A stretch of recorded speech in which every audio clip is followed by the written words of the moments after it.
Bago tayo magpatuloy, ay inaanyayahan kitang mag-subscribe at i-comment kung taga saan ka. Sa bawat baryo, may mga batang lumalaki sa pagsubok. May mga batang nararapat sana sa mas maginhawang buhay, ngunit ang kapalaran nila ay tila nakatali sa lupa, sa bukirin at sa kahirapan.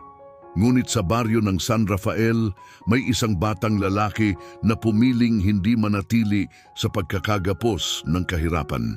Ito ang kwento ni Carlo, ang batang pinagtatawanan, minamaliit, inaapi, ngunit kalaunan magiging isa sa pinakamatagumpay na negosyanteng kilala ng bansa. Ito ang kwento ng pagtitiis, sakripisyo, pagbangon at tagumpay.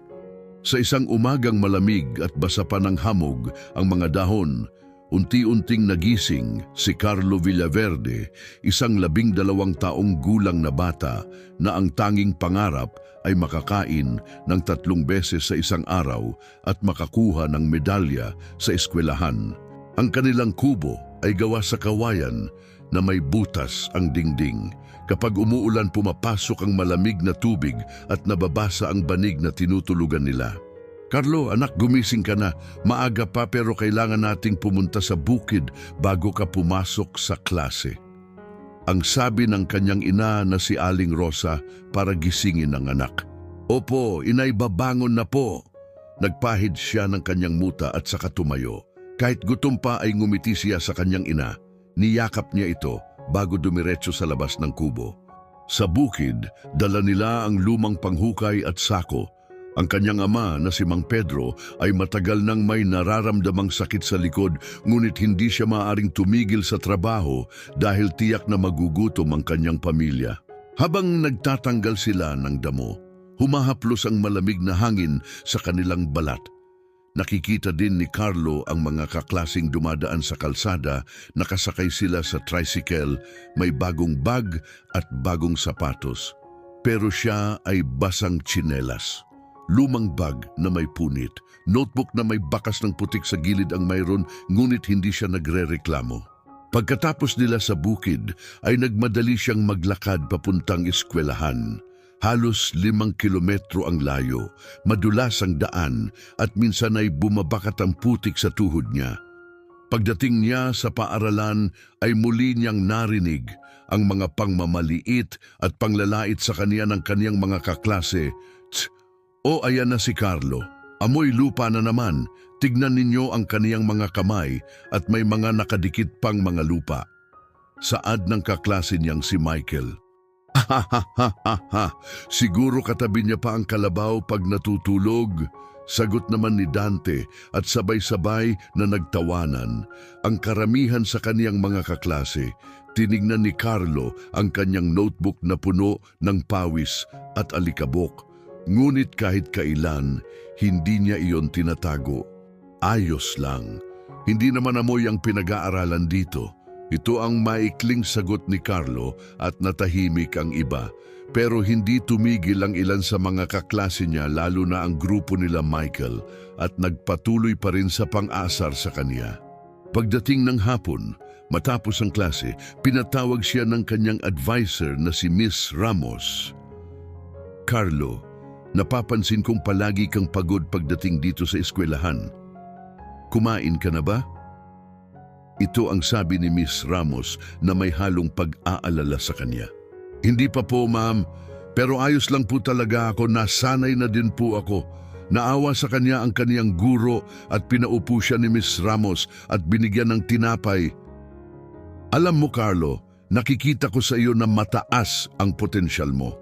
At alam kong malayo ang mararating mo. Huwag kang papatinag sa pangmamaliit at pang-aasar sa iyo ng iba.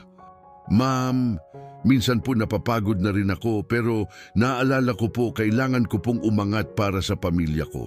Kailangan ko pong magtapos ng pag-aaral para makaahon at makatakas sa pangmamaliit ng ibang tao. Tumango ang guro at noong araw na iyon, parang mas tumibay ang puso ni Carlo. Mas nanaig sa kanya ang pangarap at hindi ang kanyang mga naririnig sa paligid. Pagsapit ng high school, Mas dumami pa ang hamon sa buhay ni Carlo.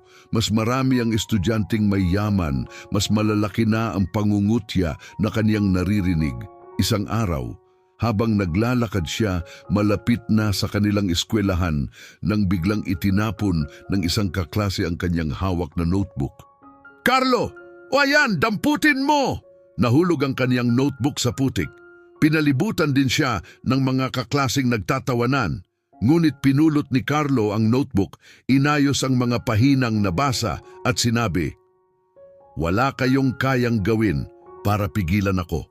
Hindi kayo ang mga tao na makakapigil sa mga pangarap ko." Tumingin sila sa kanya at sa unang pagkakataon, nakita nilang hindi na siya naapektuhan ng kanilang mga ginagawa.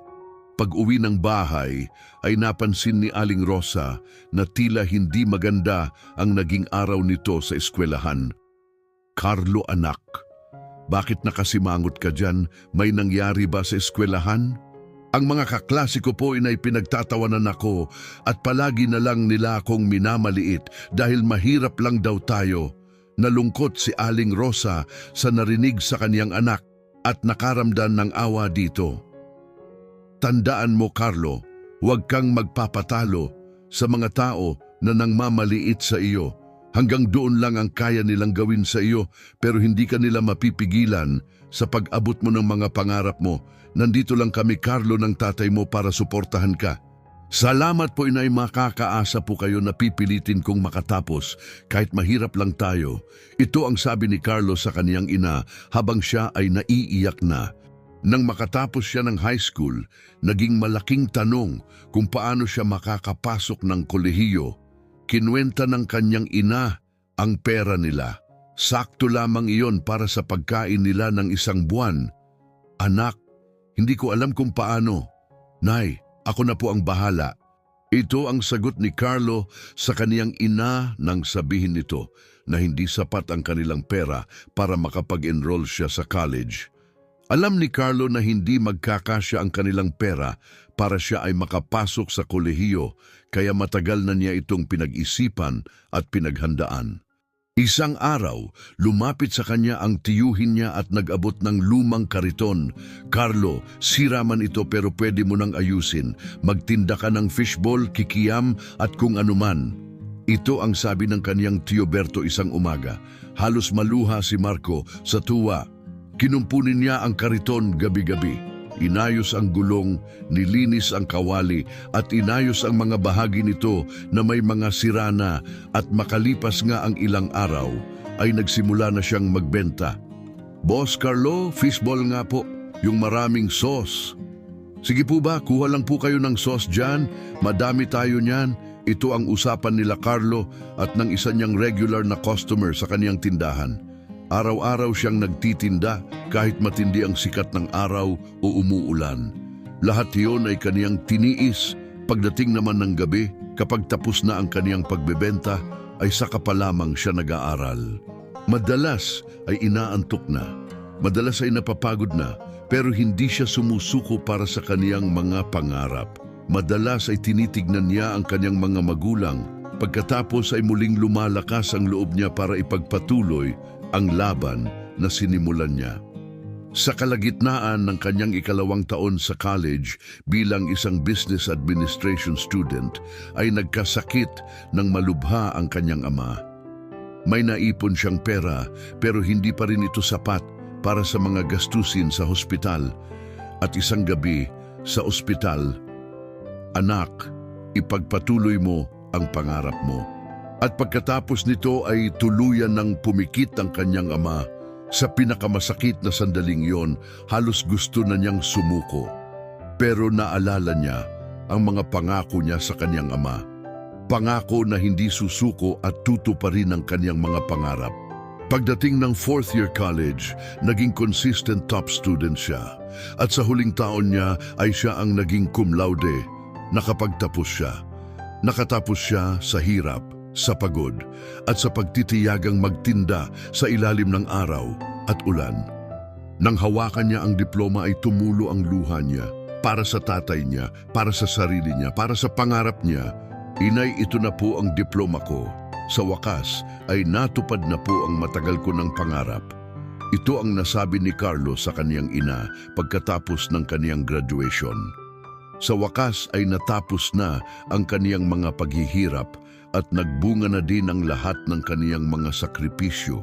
Tuwang-tuwa ang kaniyang ina at niyakap ang kaniyang anak.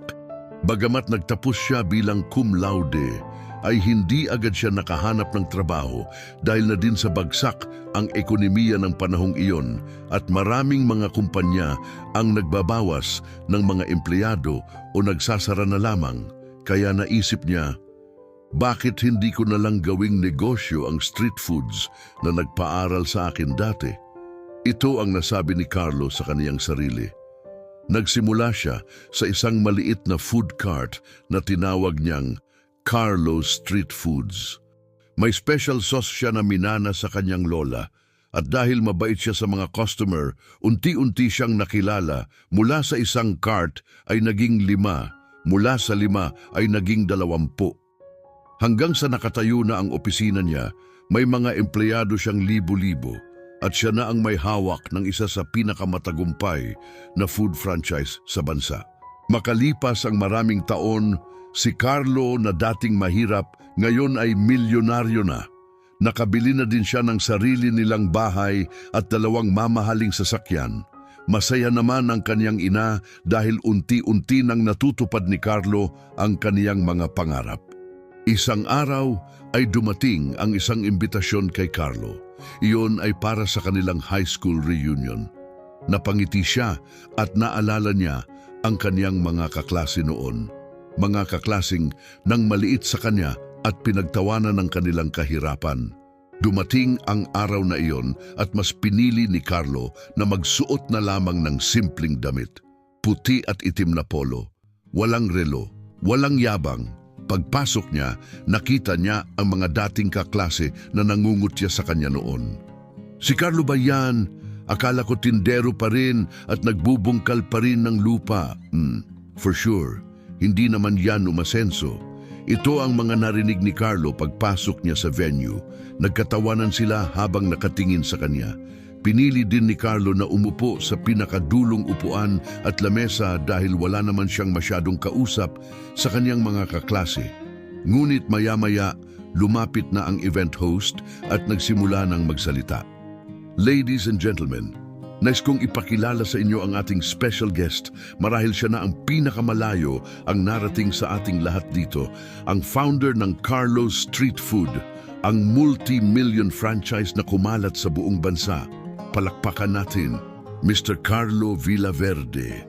Natahimik ang buong hall. Ang iba ay napatayo, ang iba ay napanganga. Hindi sila makapaniwala sa kanilang narinig habang si Carlo ay ngumiti lang at tumayo. Umakyat siya sa entablado para magsalita. Magandang gabi po.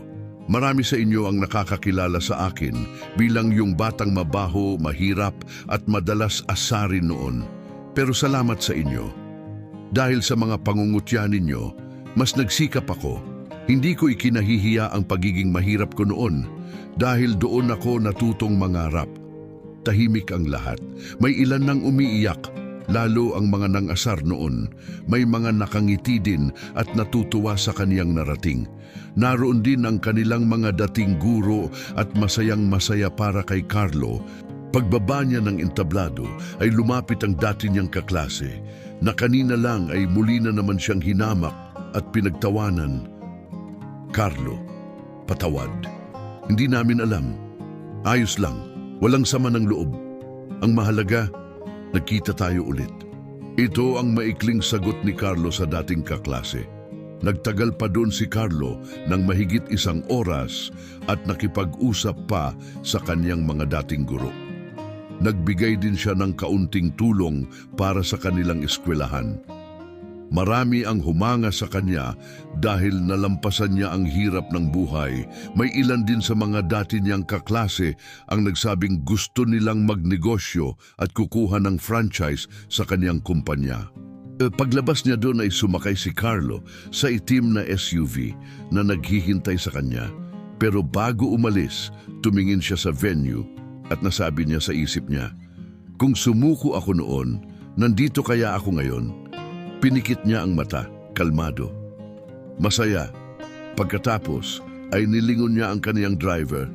Sa bukid tayo, gusto kong bisitahin ang pinanggalingan ko. At sa pagbalik niya sa baryo, nakita niya ang dati nilang kubo. Ngayon ay pinaayos na niya ito para sa kanyang ina.